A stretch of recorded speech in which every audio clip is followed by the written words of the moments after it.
Bem-vindos ao canal Sejam Santos, onde vamos explorar a vida e as obras dos santos mais inspiradores da história da Igreja Católica. Nós vamos compartilhar suas histórias, seus ensinamentos e seus exemplos de virtudes, esperando que possam nos inspirar a viver de acordo com os ensinamentos de Cristo. Então, se você quer aprender mais sobre esses santos e descobrir como suas vidas podem ser caminhos que nos levam a Jesus Cristo para nós hoje, inscreva-se no nosso canal e deixe o seu like. Inscreva-se hoje mesmo, divulgue nosso canal a seus amigos e comunidades e nos ajude o nosso canal para que possamos alcançar mais pessoas na divulgação a conhecer mais a vida dos santos. Onde a santidade é uma jornada diária. Faça parte dessa comunidade de busca pela santidade.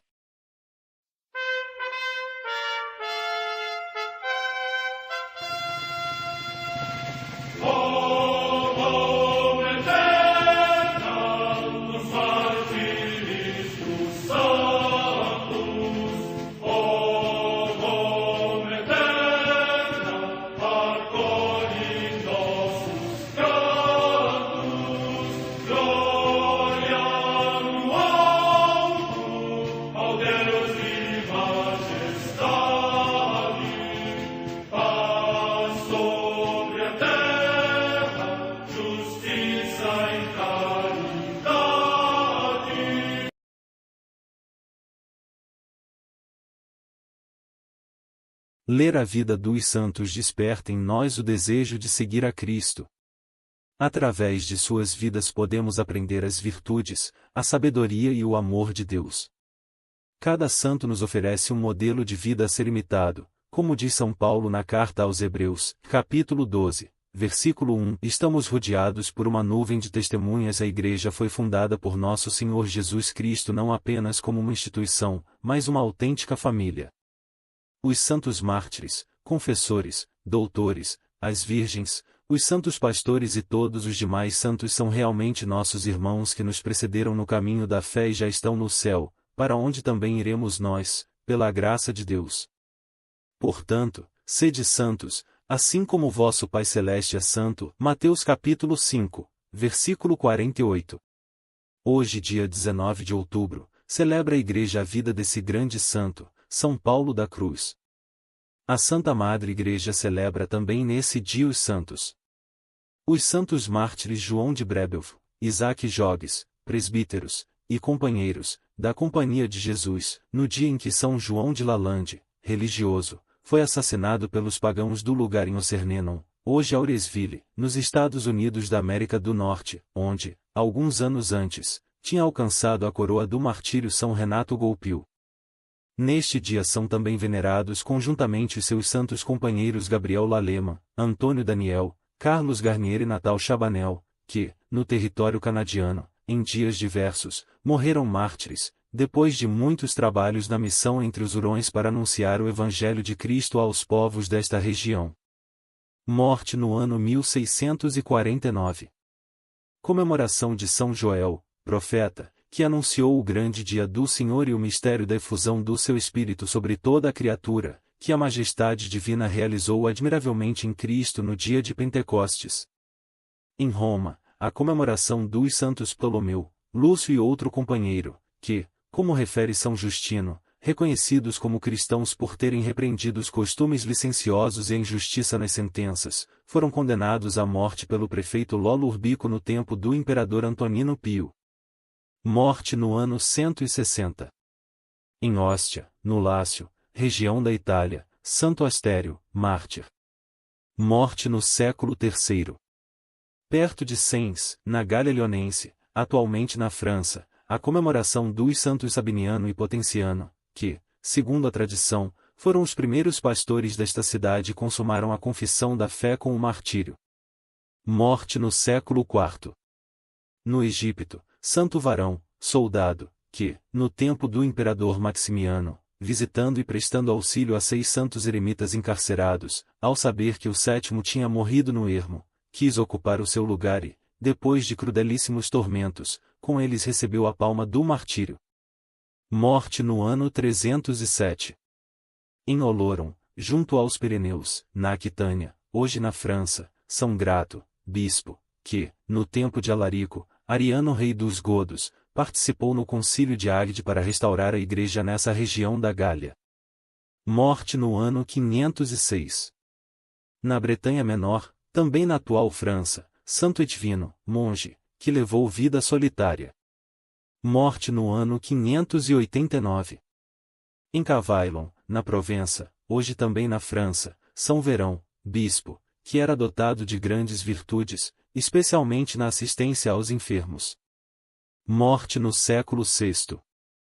Em Évreus, também na Gália, hoje na França, Santo Aquilino, bispo, que, como se narra, era soldado e praticava boas obras, com o assentimento da sua esposa, fez voto de continência e foi eleito bispo desta sede.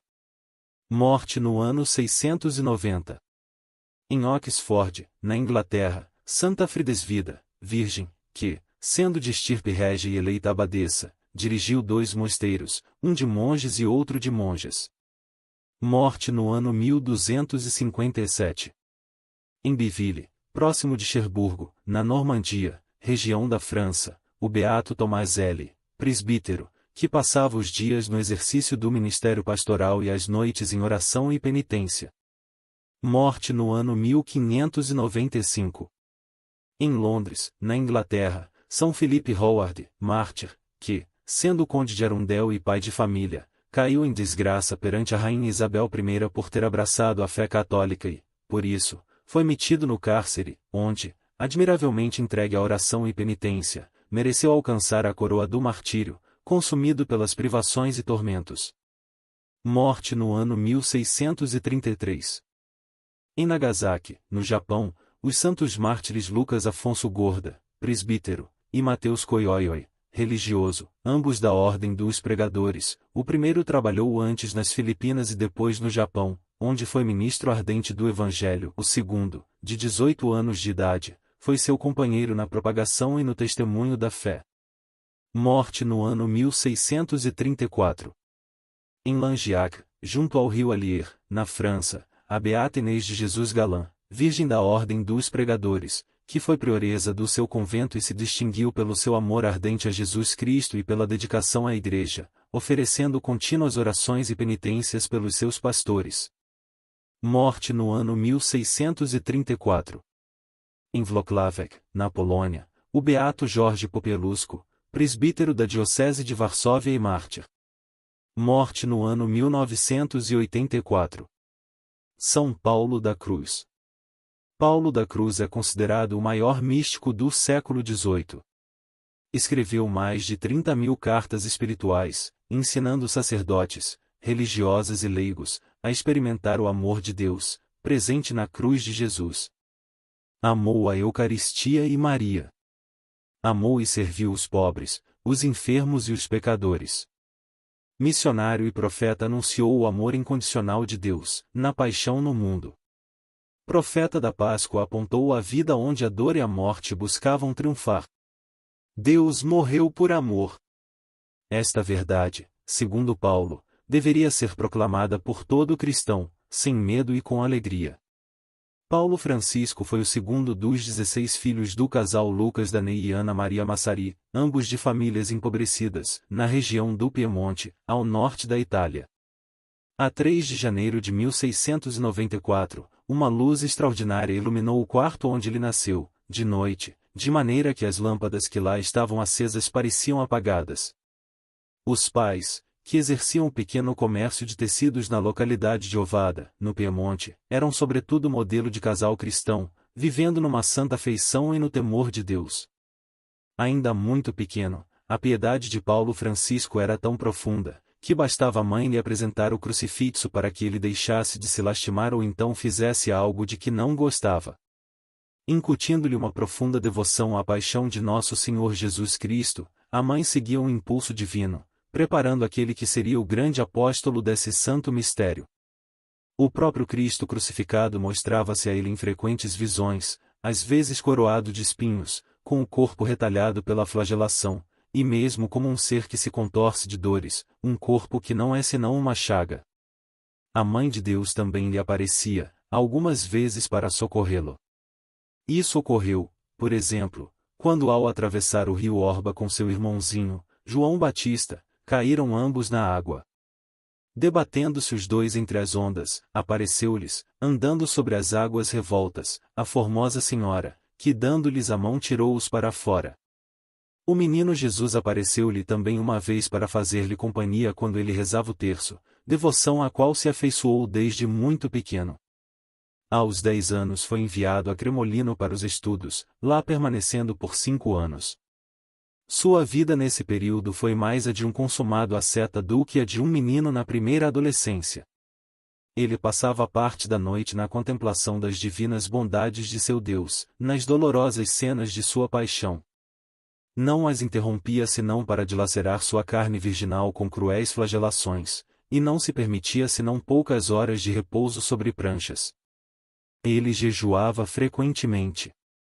Sua terna e viva devoção à Santíssima Virgem não se igualava senão à proteção especial com a qual essa Mãe de Misericórdia o circundava. Não só seus condiscípulos, mas os habitantes do lugar passaram a designá-lo como o santo. Muitos de seus colegas, levados pelo seu exemplo, entregaram-se à vida de piedade e depois entraram em ordens religiosas, então focos de piedade cristã. Terminados os estudos, voltou Paulo Francisco para casa.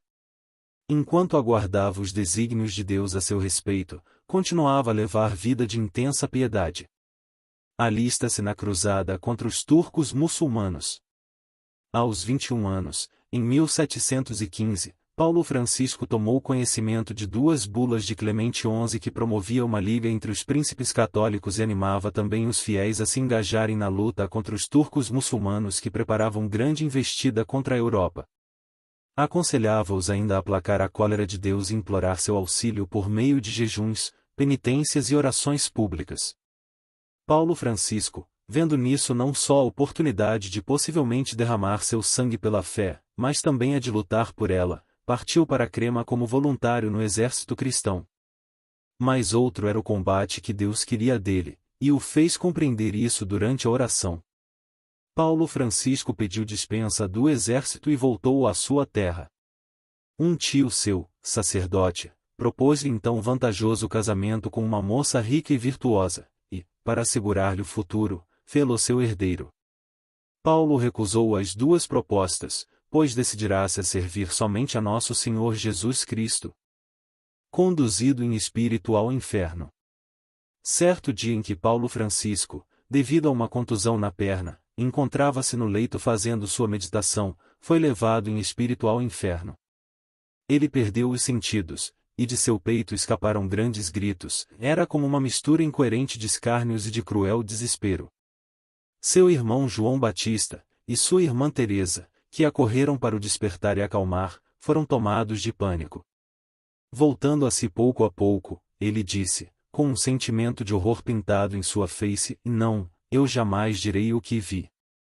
Mais tarde o santo confiou a uma pessoa que, nessa circunstância, tinha sido transportado pelos anjos ao inferno, e que havia visto, com temor e tremor, as penas eternas dos danados. Congregação dos Passionistas, revelação ao fundador. No ano de 1720, durante um êxtase, Nosso Senhor mostrou-lhe o hábito passionista, ao mesmo tempo em que lhe imprimiu na alma as regras que a congregação deveria seguir. Noutro dia, a Santíssima Virgem apareceu-lhe trazendo na mão o mesmo hábito, e nesse instante Paulo viu-se com ele revestido. Nascia assim a congregação dos passionistas. Paulo confiou a seu confessor, o bispo de Alessandria, a visão que tivera. Manifestou-lhe, então, o desejo de portar o hábito a ele revelado, o que ocorreu em novembro do mesmo ano. A primeira pessoa que se juntou a Paulo Francisco foi seu irmão João Batista, seu companheiro de penitências e orações na juventude, e que seria até o fim da vida seu mais firme apoio. Ambos receberam o sacerdócio em 1727, estabelecendo-se 10 anos depois no Monte Argentaro, onde foi fundado o primeiro convento e noviciado da nova congregação. Seus membros, além dos 3 votos, pobreza, obediência e castidade, pronunciavam um quarto, o de propagar a paixão de Nosso Senhor Jesus Cristo. Somente em 1746 as regras da congregação foram aprovadas por Bento XIV. Nelas estão aliadas a vida contemplativa e a ativa. A pregação de missões e os exercícios espirituais tornaram-se a meta da congregação, tudo com muita ênfase posta na sagrada paixão de Cristo. Durante 50 anos São Paulo da Cruz consagrou sua vida a converter os pecadores, a santificar os corações arrependidos, a aperfeiçoar as almas dos justos. Por obediência ao Papa, pede e obtém sua própria cura. Enfraquecido pela extrema fadiga e contínua penitência, em 1771 Padre Paulo da Cruz foi acometido por uma doença que os médicos anunciaram ser mortal. 2 de seus religiosos apresentaram-se então ao Papa a fim de pedir uma bênção especial para o moribundo. Clemente XIV, que media bem a extensão que essa perda representaria para a Igreja, mandou-os dizer ao doente que o Papa lhe ordenava, sob obediência, que não morresse então.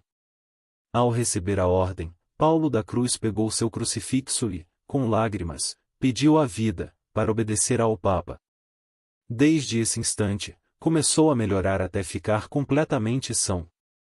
Nesse mesmo ano, o santo fundou o ramo feminino dos passionistas. Grande pregador com fama de santidade, procurado por todos, desde o Papa até o mais humilde pescador, aclamado pelas multidões, São Paulo da Cruz parecia insensível a qualquer pensamento de vanglória. Ele afirmou com toda a simplicidade a seu diretor espiritual: graças a Deus, jamais um pensamento de orgulho se aproxima de mim. Eu me creria um danado se me viesse um pensamento de orgulho. Seu espírito de obediência ia tão longe, que ele fizera um voto de obedecer a todo mundo naquilo que não fosse contra a lei de Deus. Sua pureza era ilibada, e ele conservou sua inocência batismal até o último suspiro. Um dia, não sabendo estar sendo observado, ouviram-no dizer: vós sabeis bem, Senhor, que com o concurso de vossa graça eu jamais sujei minha alma com uma falta deliberada. São Paulo da Cruz morreu nos braços de seu discípulo amado Vicente Maria Strambi, que dele havia recebido o hábito e com ele convivera. Também elevado à honra dos altares, São Vicente foi o primeiro biógrafo do grande fundador. São Paulo da Cruz, rogai por nós.